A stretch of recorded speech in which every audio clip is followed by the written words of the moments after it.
మరి కాసేపట్లోనే వినుకొండ రషీద్ నివాసానికి చేరుకోబోతున్నారు వైఎస్ జగన్మోహన్ రెడ్డి. ఆయన కుటుంబ సభ్యుల్ని కూడా వైఎస్ జగన్మోహన్ రెడ్డి పరామర్శిస్తారు. అయితే పర్యటన కొంత ఆలస్యంగా సాగుతున్న పరిస్థితి, అటు పోలీసులు సృష్టిస్తున్న అడ్డంకులు, నేతల్ని ఆయన వెంట వెళ్లకుండా చేయడం, మరోవైపు అభిమానుల సందోహం, ఇవన్నీ కూడా మనకు కనిపిస్తున్నాయి. అయితే ఎందుకని పర్యటన ఆలస్యంగా జరుగుతోంది, పూర్తి డీటెయిల్స్ మనకు అందించడానికి న్యూస్ రూమ్ నుంచి ఇస్మాయిల్ మనతో పాటు జాయిన్ అవుతున్నారు. ఇస్మాయిల్, చెప్పండి, చూస్తున్నాం అభిమానుల సందోహం అనేది, వాళ్ళ సందడి అనేది ఎంత పెద్ద ఎత్తునుందో. అటు రషీద్ కుటుంబాన్ని పరామర్శించడానికి ఆయన వస్తున్నప్పటికీ కూడా జనం అభిమానం అనేది మనం పెద్ద ఎత్తున చూస్తున్నాం. వైఎస్ఆర్సీపీ శ్రేణులు కూడా బయటకు వచ్చి ఆయనకి స్వాగతం పలుకుతున్న దృశ్యాలు మనకు కనిపిస్తున్నాయి. దాంతో పాటుగా చాలా ఆల్మోస్ట్ ఒక 2 hours లేటుగా ఈ పర్యటన సాగుతున్నట్టుంది. కారణాలేంటి?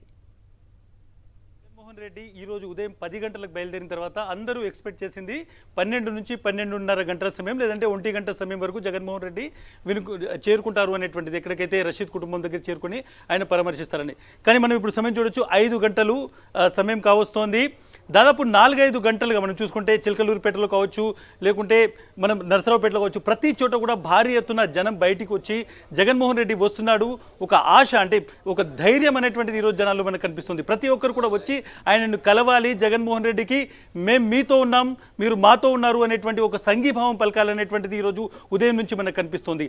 కొద్ది సమయం ముందు ఏదైతే 10 గంటలకు స్టార్ట్ అయిన తర్వాత ఒక బుల్లెట్ ప్రూఫ్ వెహికల్కి సంబంధించి అది మొరాయించడము, ఒక 10 నిమిషాల తర్వాత ఆయన తన పర్సనల్ వెహికల్కి వచ్చేసారు. ఈవెన్ సెక్యూరిటీకి సంబంధించి కూడా డెఫినెట్గా అటు పోలీసుల నుంచి భద్రత తగ్గించడము, ఒక పాత డొక్కు వెహికల్ని తీసుకొచ్చి జగన్మోహన్ రెడ్డికి ఇవ్వడము, దాంట్లో ప్రయాణం సాగదు అని ఆయన నిర్ణయించుకున్న తర్వాత ఒక ప్రైవేట్ వెహికల్ ఎక్కి ఆ ప్రైవేట్ వెహికల్లో ఆయన అక్కడ నుంచి బయలుదేరి వస్తున్నారు. సో డెఫినెట్గా ఒక నాయకుడు తమ కోసం వస్తున్నాడు అనేటువంటి ఒక మెసేజ్ చాలా స్ట్రాంగ్గా ఉంది. ప్రజలు కూడా అదేవిధంగా రోడ్డు మీద ఉన్నారు, ప్రతి ఒక్కరు జగన్మోహన్ రెడ్డిని స్వాగతిస్తున్నారు. నేను ఒక విషాదకరమైనటువంటి సంఘటన జరిగింది, ఒక కార్యకర్తను కిరాతకంగా చంపేశారు. జగన్మోహన్ రెడ్డి ఆ కుటుంబానికి వెళ్ళి ధైర్యంగా ఉండండి, నేను మీకు ఉంటాను అనేటువంటి ఒక మాట ఇచ్చేందుకు ఆయన వెళ్తున్నారు. ఆ సమయంలో జనం జగన్మోహన్ రెడ్డితో ఉండాలని బయటకు వచ్చినటువంటిది. ప్రతి చోట వైఎస్ఆర్సీపీ జెండా కనిపిస్తోంది, జగన్మోహన్ రెడ్డి అభిమానులు కనిపిస్తున్నారు. కార్యకర్తలే కాదు, సామాన్య జనం కూడా, పొలాల్లో పనిచేసుకునేటువంటి వాళ్ళు, సామాన్య జనం రోడ్ల మీదకి వచ్చి ఒక నాయకుడికి నువ్వు మా కోసం ఉన్నాం, నేను మీకోసం ఉన్నాం అనేటువంటి ఒక మెసేజ్ ఇస్తూ జరుగుతున్నటువంటి ప్రయాణం ఇది. డెఫినెట్గా ఎలక్షన్స్ తర్వాత, ఎలక్షన్స్లో ఒక సెట్ బ్యాక్ వైఎస్ఆర్సీపీకి, ఎలక్షన్స్లో వైఎస్ఆర్సీపీ ఓడిపోయింది. బట్ ఆ తర్వాత జగన్మోహన్ రెడ్డి కార్యకర్తలకు భరోసా ఇవ్వడానికి బయలుదేరినటువంటి ఒక చారిత్రాత్మకమైనటువంటి సంఘటన. ఎందుకు చారిత్రాత్మకం అంటున్నానంటే, ఎక్కడ పడితే ఎక్కడ వైఎస్ఆర్సీపీ పేరు చెప్తే జెండా మూసిన వాళ్ళను నరికేస్తున్నటువంటి దృశ్యాలు కనిపిస్తున్నాయి, చాలా దారుణంగా చంపేస్తున్నారు. ఇటువంటి సమయంలో తన కోసం నిలబడుతున్నటువంటి వాళ్ళకి జగన్మోహన్ రెడ్డి అంతే ధైర్యంగా, ఒక విధంగా రాజ్యము, రాష్ట్రము, ప్రభుత్వం చేస్తున్నటువంటి ఒక దమనకాండాన్ని ఎదుర్కొనేందుకు బయలుదేరినటువంటి ఒక సన్నివేశం ఇది. ఇటువంటి నేపథ్యంలోనే ప్రతి చోట మనం చూడొచ్చు విజువల్స్లో, మహిళలు, యూత్, పెద్దవాళ్ళు అందరూ వచ్చి జగన్మోహన్ రెడ్డికి స్వాగతం పలుకుతున్నారు. నేను మళ్ళీ మాట్లాడుతున్నాను, ఇక్కడ ఇది ఒక విషాదకరమైనటువంటి ఒక సంఘటన జరిగింది. జగన్మోహన్ రెడ్డి అక్కడికి వెళ్తున్నారు, బట్ జనం వచ్చేసి ఆయనకు నిలబడుతున్నారు, ఆయనతో ఒక సంఘీభావంగా ఆయనతో నడుస్తున్నటువంటి దృశ్యాన్ని మనం చూస్తున్నాం. ప్రతి చోట కూడా ఈ ఒక వినుకొండ సిటీకి ఎంటర్ అయిన తర్వాత, వినుకొండ పట్టణంలోకి ఎంటర్ అయిన తర్వాత అక్కడ నుంచి ఆయన ముందుకు పోవడానికి, ఎక్కడైతే రషీద్ నివాసం ఉందో అక్కడికి వెళ్ళడానికి దాదాపు గంటన్నర నుంచి ఆయన అదే టౌన్లో ఉన్నారు, ముందుకు కదలలేనటువంటి సిచ్యువేషన్. ప్రతి కార్నర్ దగ్గర, ప్రతి చౌరస్తా దగ్గర భారీగా జనం ఉన్నటువంటి సిచ్యువేషన్. వీళ్ళందరినీ ఎవరు తీసుకురాలేదు, ఎవరిని ఆర్గనైజ్ చేసినటువంటిది కాదు. వీళ్ళందరూ స్వచ్ఛందంగా జగన్మోహన్ రెడ్డి వస్తున్నారు, మేము ఆయనతో ఉండాలి అనేటువంటి ఒక ధైర్యాన్ని నింపేందుకు, అదేవిధంగా తమ కోసం వచ్చినటువంటి నాయకుడితో తమ నిలబడాలి, ఒక యుద్ధం జరుగుతోంది, జగన్మోహన్ రెడ్డితో ఉండాలి అనేటువంటి ఒక సిచ్యువేషన్లో వచ్చినటువంటి పరిస్థితి కనిపిస్తోంది. ఇంకా దాదాపు 40 నుంచి 50 నిమిషాల సమయం పట్టవచ్చు, ఇంకా ఆలస్యం కూడా అయ్యేటువంటి అవకాశం ఉందని చెప్తున్నారు. జనాలందరూ కూడా కేవలం రషీద్ కుటుంబ సభ్యులు, లేకుంటే ఆయనకు తెలిసిన వాళ్ళు, వైఎస్ఆర్సీపీ కార్యకర్తలు కాదు, రాష్ట్రంలో జరుగుతున్నటువంటి కూటమి ప్రభుత్వం వచ్చిన తర్వాత జరుగుతున్నటువంటి ఒక దమనకాండకు చెంపపెట్టులాగా ప్రజలు రోడ్ల మీదకి వచ్చి ఒక నాయకుడికి స్వాగతం పలుకుతూ ఆ గ్రామంలోకి, ఆ పట్టణంలోకి, ఆ వీధిలోకి తీసుకెళ్లేటువంటి ఒక సంఘటన మనం చూస్తున్నాం. ఇది ఒక చారిత్రాత్మకమైనటువంటి సంఘటన. ఇస్మాయిల్, ఎగ్జాక్ట్ గా ఇప్పుడు ఎన్నికల ముందో లేకపోతే ఏదైనా బహిరంగ సభకో అంటే వేరేలా అనుకోవచ్చు, పెద్ద ఎత్తున జనం వస్తున్నారంటే. కానీ ఓటమి తర్వాత ఇంత పెద్ద ఎత్తున జనం ఆయనకి స్వాగతం పలకడం మనకు కనబడుతోంది. ఒక వ్యతిరేకతగా దీన్ని అర్థం చేసుకోవచ్చా? ఎందుకంటే అధికారం చేపట్టిన తర్వాత ప్రజాస్వామ్యయుతంగా పాలన చేయడం అనేది ఏ పార్టీ అయినా చేయాల్సిన పని, అది జరగట్లేదు. నిన్న మనం కూడా చూపించాం, కేవలం 30 రోజుల్లో 34 నుంచి 35 మందిని చంపేశారంటే ఎంత ఘోరంగా ఉంది పరిస్థితి అనేది అర్థం చేసుకోవాల్సిందే. డెఫినెట్గా బిందు, మనం ఇప్పుడు మాట్లాడుకుంటున్న సందర్భంలో కూడా ఆంధ్రప్రదేశ్లో ఏదో ఒక కారణంలో ఒక వైఎస్ఆర్సీపీ కార్యకర్త మీద, నాయకుడి మీద దాడి జరుగుతున్నటువంటి సిచ్యువేషన్, ఆయనను భౌతికంగా కొడుతున్నటువంటి సిచ్యువేషన్ జరుగుతున్నటువంటి పరిస్థితి.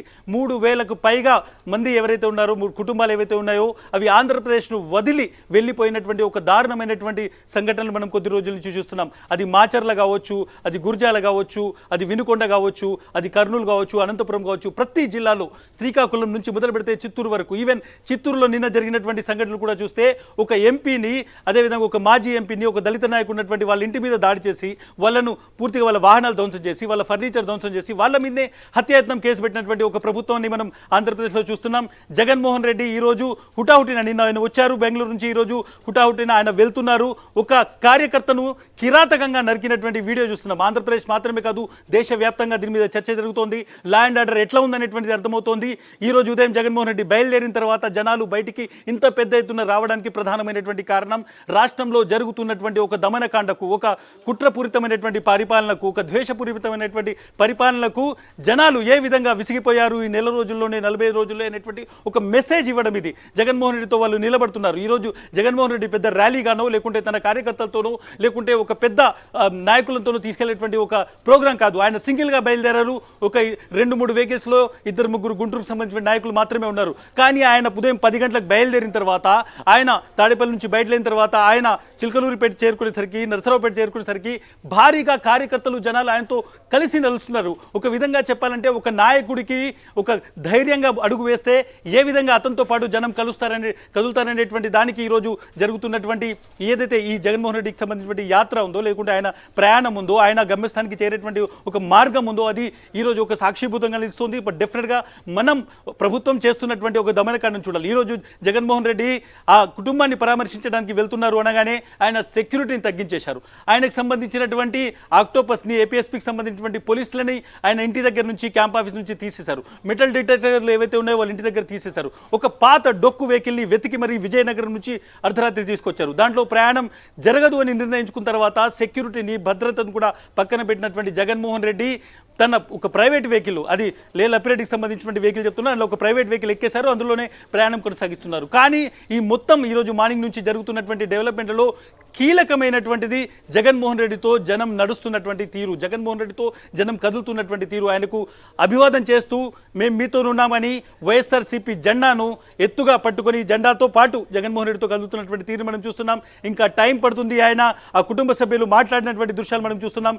ఎక్కడైతే రాజకీయం చేస్తున్నారు, ముఖ్యంగా ఒక యువకుడిని, 29 ఏళ్ల ఒక యువకుడిని కిరాతకంగా హత్య చేసి అతనికి వ్యక్తిగతమైనటువంటి కక్షలు ఉన్నాయని కొంతమంది పోలీసులతో చెప్పించి రాజకీయ ప్రకటనలు చేస్తున్నటువంటి తెలుగుదేశం పార్టీకి చాలా స్పష్టంగా ఆ కుటుంబం నుంచి ఒకే ఒక మెసేజ్ ఇస్తున్నారు. నా కొడుకును చంపేశారు, ఆ తర్వాత దాన్ని పూర్తిగా వ్యక్తిగతమైనటువంటి కక్ష అని చెప్తున్నారు. ఇంతకంటే దారుణం ఉండదు. మేమందరము తలలు వంచేశాం, ఎన్ని తలలు నరుక్కుంటారో నరుక్కోండి అని డైరెక్ట్గానే ఆ కుటుంబం నుంచి చెప్తున్నటువంటి మాటను చూస్తున్నాం. డెఫినెట్గా జగన్మోహన్ రెడ్డి మరి కాసేపట్లో ఆ కుటుంబాన్ని పరామర్శించబోతున్నారు, వాళ్ళకి ధైర్యం చెప్పబోతున్నారు. ఆ కుటుంబం ఏ విధంగా, ఆ యువకుడు ఏ విధంగా వైఎస్ఆర్సీపీ జెండా పట్టుకున్నాడు, యూత్ వింగ్ లీడర్గా ఉన్నాడు, అక్కడ ఉన్నటువంటి మాజీ ఎమ్మెల్యే బోల బ్రహ్మనాయుడుతో ఆయన ఏ విధంగా అడుగులో అడుగు వేసి కలిశాడనేది మొత్తం వినుకొండకు తెలుసు. ఇది కేవలం ఎక్కడో ఒక రాజకీయంగా ప్రకటన చేయడం ద్వారా, పోలీసులతో అబద్ధం ప్రకటనలు ఇవ్వడం ద్వారా అతను వైఎస్ఆర్సీపీ కార్యకర్త కాకుండా పోడు. డెఫినెట్గా హత్య చేసినటువంటి జిలానీ కూడా పూర్తిగా తెలుగుదేశం పార్టీకి జెండా వేసుకున్నాడు, తెలుగుదేశం పార్టీ కటౌట్లు కట్టాడు, తెలుగుదేశం పార్టీ గెలిచినప్పుడు సంబరాలు చేశాడు. ఇవన్నీ దృశ్యాలు సోషల్ మీడియాలో ఉన్నాయి, ఇవన్నీ ఫ్లెక్సీలలో ఉన్నాయి, ఇవన్నీ అక్కడ ఉన్నటువంటి ప్రజలకు తెలుసు. కాబట్టి ఇది దాచేస్తే దాగనటువంటి ఒక నిజం. డెఫినెట్గా మనం ఈరోజు ఉదయం నుంచి 10 గంటల నుంచి ఇప్పటి వరకు జరుగుతున్నటువంటి ఒక యాత్ర అంటున్నాను. నేను ఎందుకు అంటున్నానంటే జగన్మోహన్ రెడ్డి సింగిల్గానే బయలుదేరాడు. ఆ సింగిల్గా బయలుదేరినటువంటి జగన్మోహన్ రెడ్డికి వేలాది మంది జనం కలిసి ఆయన ముందుకు తీసుకెళ్తున్నటువంటి ఒక చారిత్రాత్మకమైనటువంటి దృశ్యం చూస్తున్నాం. ఎన్నికల తర్వాత మీ పక్కన రైట్ సైడ్ విండోలో మనకి కనబడుతోంది వైఎస్ జగన్మోహన్ రెడ్డి వినుకొండ చేరుకున్న దృశ్యాలు మనం చూస్తున్నాం. ఇప్పుడు ఇస్మాయిల్ ఏదైతే ఎక్స్ప్లెయిన్ చేశారో ఎగ్జాక్ట్ గా అదే విధంగా ప్రజలంతా బయటకు వచ్చి రషీద్ కుటుంబాన్ని పరామర్శించడానికి వైఎస్ జగన్మోహన్ రెడ్డి వస్తున్నారు. ఆయనని వాళ్ళ ఇంటి దాకా మేము తీసుకెళ్తామంటూ కూడా పెద్ద ఎత్తున జనం బయటకు వచ్చి తీసుకెళ్తున్న దృశ్యాలు కూడా మనం చూస్తున్నాం. ఇస్మాయిల్ చెప్పండి, ఇది సందర్భం కాకపోయినప్పటికీ కూడా జనం మద్దతు ఎంతుంది అన్నది ఒకటి ప్రూవ్ చేసే ఒక సందర్భం. అదేవిధంగా వైఎస్ఆర్ కాంగ్రెస్ పార్టీ కార్యకర్త అని తెలిస్తే చాలు కొడుతున్న పరిస్థితులు ఏపీలో ఉన్నాయి. అయినప్పటికీ కూడా పార్టీ శ్రేణులు కూడా జెండాలు పట్టుకుని మరీ బయటకు వస్తున్నారు. డెఫినెట్గా బిందు, మనకు టీవీ స్క్రీన్ మీద ఇప్పుడు కనిపిస్తున్నటువంటి ఈ దృశ్యం ఆంధ్రప్రదేశ్ రాష్ట్ర చరిత్రను మార్చబోతుంది. నేను ఈ పదాన్ని ఎందుకు మాట్లాడుతున్నానంటే కేవలం 11 సీట్లు గెలిచినటువంటి ఒక పార్టీకి సంబంధించినటువంటి నాయకుడు అడుగు బయటికి పెడితే జనం ఏ విధంగా స్వచ్ఛందంగా వస్తారు అనేటువంటిది ఈ దృశ్యాన్ని చూస్తే మనకు అర్థమవుతుంది. జగన్మోహన్ రెడ్డి ఒక్కడు కాదు, జగన్మోహన్ రెడ్డి ఒక సైన్యం, ఒక వ్యవస్థ అనేటువంటిది ఈరోజు విజువల్ చూస్తే ప్రతి ఒక్కరికి అర్థమవుతోంది. రాబోయేటువంటి కొద్ది రోజుల్లో జగన్మోహన్ రెడ్డి ఏ విధంగా ఇప్పుడున్నటువంటి ప్రభుత్వాన్ని, భారీ మెజారిటీతో గెలిచినటువంటి ప్రభుత్వాన్ని ప్రజల వైపున ఏ విధంగా ప్రశ్నించబోతున్నాడు, ప్రజల కోసం ఎలా ఫైట్ చేయబోతున్నాడు అనేటువంటిది ఈ ఒక్క విజువల్ మనకు చూపెట్టబోతోంది. గత కొద్ది రోజులుగా ఆంధ్రప్రదేశ్లో జరుగుతున్నటువంటి అరాచకం కావచ్చు, హత్యలు కావచ్చు, జరుగుతున్నటువంటి ఒక కిరాతకం కావచ్చు, దానిని ఇక సహించబోం, ఇక ప్రశ్నిస్తామంటూ బయటికి వచ్చినటువంటి ప్రజలు ఏ విధంగా మెసేజ్ ఇస్తున్నారు అనేటువంటిది ఈ దృశ్యం చెప్తోంది. డెఫినెట్గా ఈ దృశ్యం చాలా మందికి ఈరోజు నిద్రపోనివ్వదు. అధికారంలో ఉన్నటువంటి పెద్దలకు ఇది నిద్ర లేకుండా చేసేటువంటి ఒక దృశ్యం.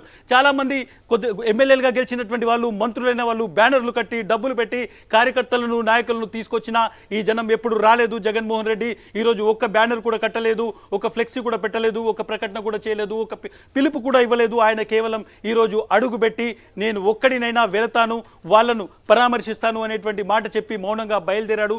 జగన్మోహన్ రెడ్డి వెంట ఒక సమాజం నడుస్తోంది. ఆంధ్రప్రదేశ్ మొత్తం ఈరోజు ఆయన వెనుక ఉంది అనేటువంటి ఒక స్పష్టమైనటువంటి సంకేతం కనిపిస్తోంది. బట్ డెఫినెట్గా ఈ జనంతో ఈ కాన్వాయ్ ఇంకా కదలడం అనేటువంటిది స్లోగా ఉంటుంది. ఇంకొక 40 నుంచి 50 నిమిషాలు ఖచ్చితంగా పట్టేటువంటి అవకాశం ఉంది.